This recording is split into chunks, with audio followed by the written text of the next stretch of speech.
Hello, Mayday Media here. Got some stories for you. One about a Looksmaxxer spazzing out, swimming off to his death. I got Richard Attenborough in the jungle again, and some more crazy X videos. Smash that like button, help me out a little bit here. A fitness influencer and Looksmaxxer who died after allegedly trashing his luxury rental property before jumping into a lake naked, reportedly believed in injecting liquid gold for superpowers.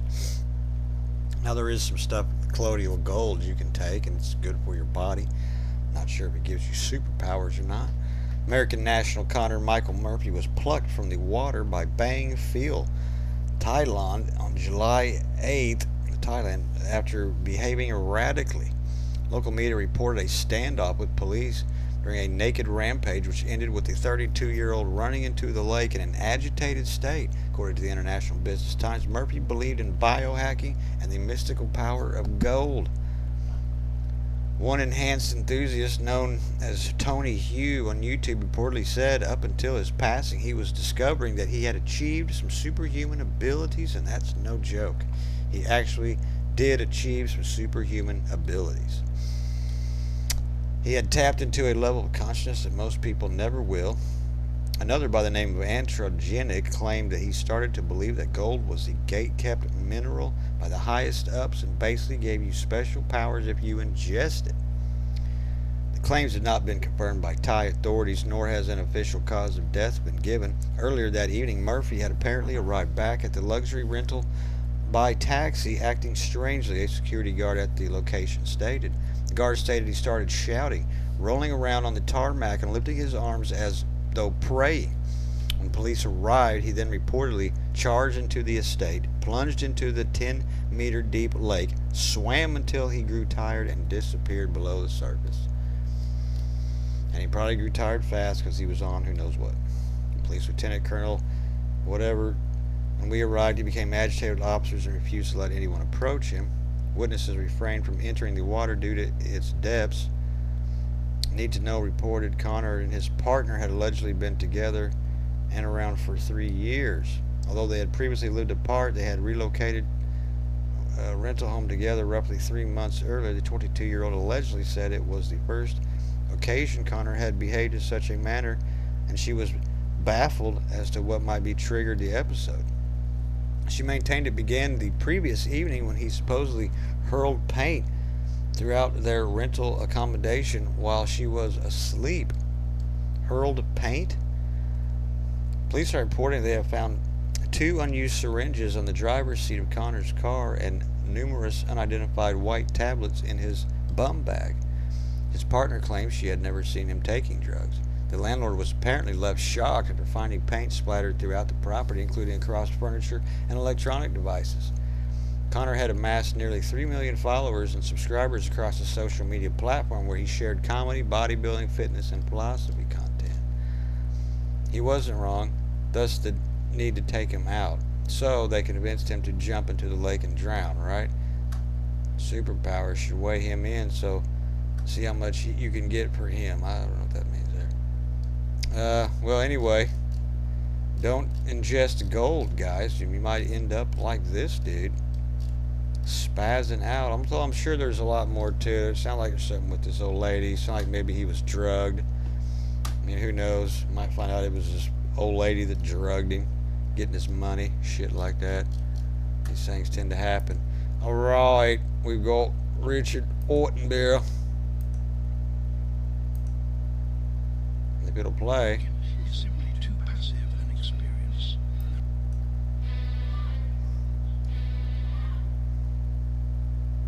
Here, inside a Southside Chicago carryout, several patrons have discovered that waiting 20 minutes for fried chicken is simply too passive an experience. And so, the lobby is repurposed into an impromptu combat arena. Special is conflict, served curdled and with Oh. Within seconds, the encounter evolves into less of a fight and more of a synchronized breathing exercise as years of unapologetic abundance begin quietly collecting their overdue. Boom.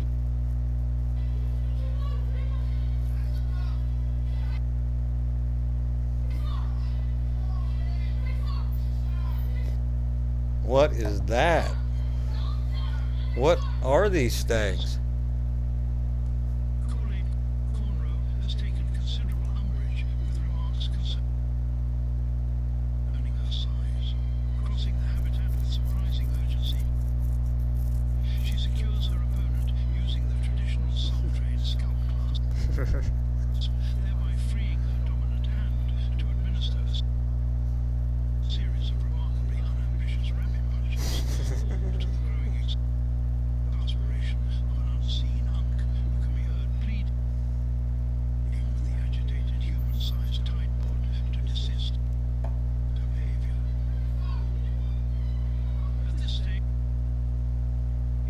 the elephant in the room can no longer be ignored, as the purple-haired grimace towers over the habitat like an unreleased McDonald's expansion pack, dressed with admirable optimism.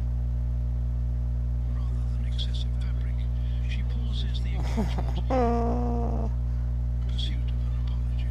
It is, of course, not forthcoming, and the ritual begins anew.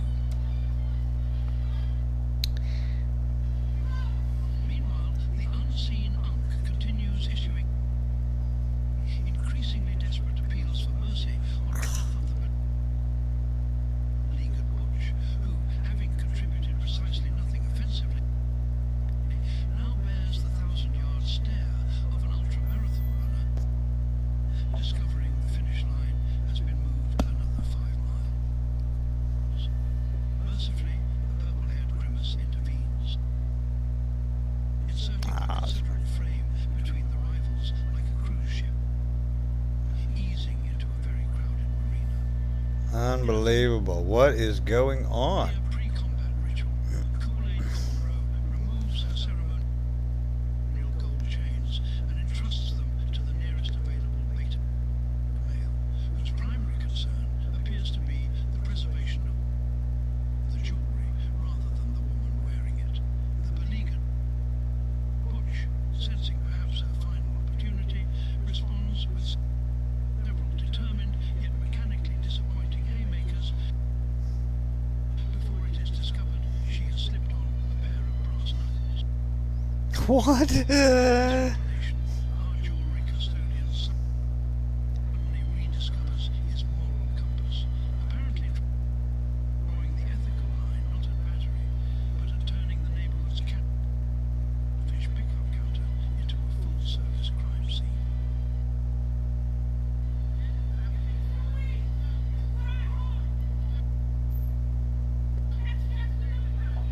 Well, that's our cue to leave.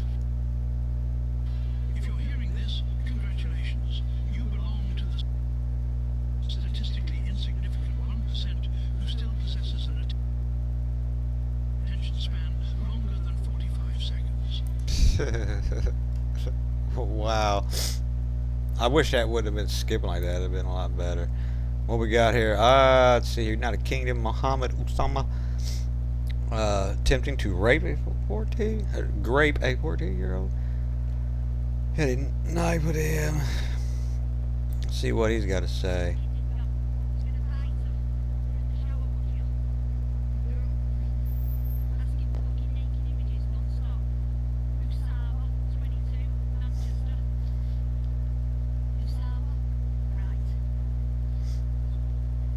Sorry. I mean, I can't believe he's ain't bleeding profusely.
Wow.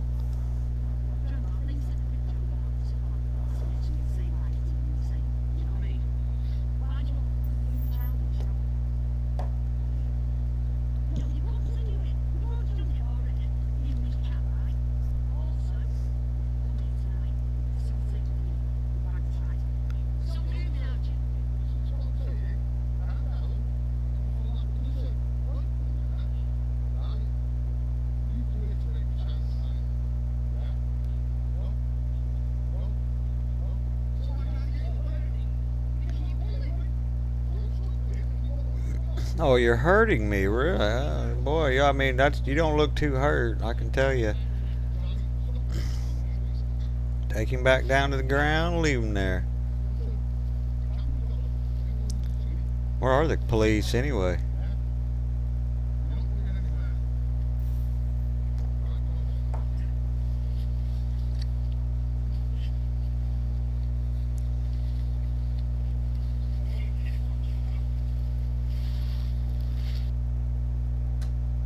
Watch your kids, people.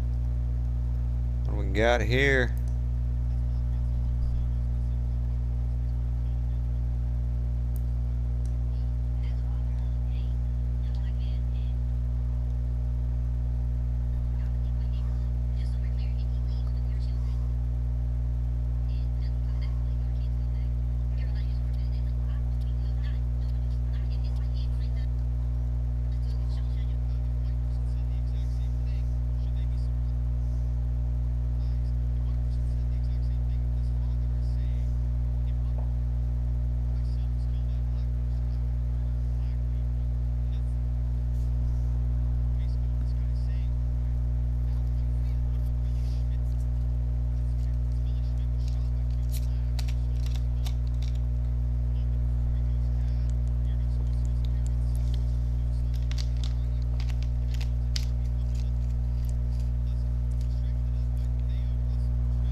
Yeah, that's pretty wild. I mean, we haven't even really.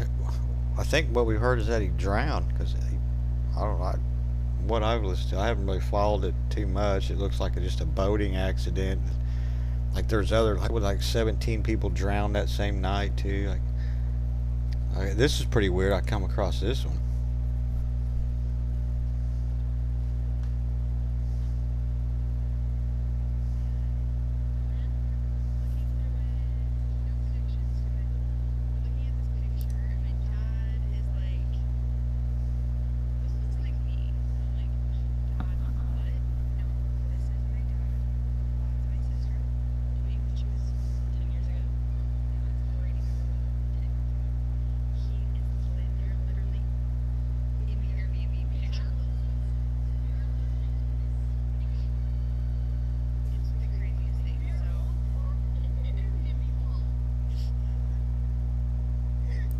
That's wild. So I guess like 10 years ago, they stayed there. They got a picture from where they were at, and it's on the fucking wall, man. I mean, that is fucking wild. I mean, that's like imagine that. That would be crazy. We got here.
I agree with her completely. Things are out of control, and things need to get taken care of. I really, I don't know what's best. I got my own ideas, but it's not going to float with everybody else's. What to do? I don't know. Like, subscribe, help me out.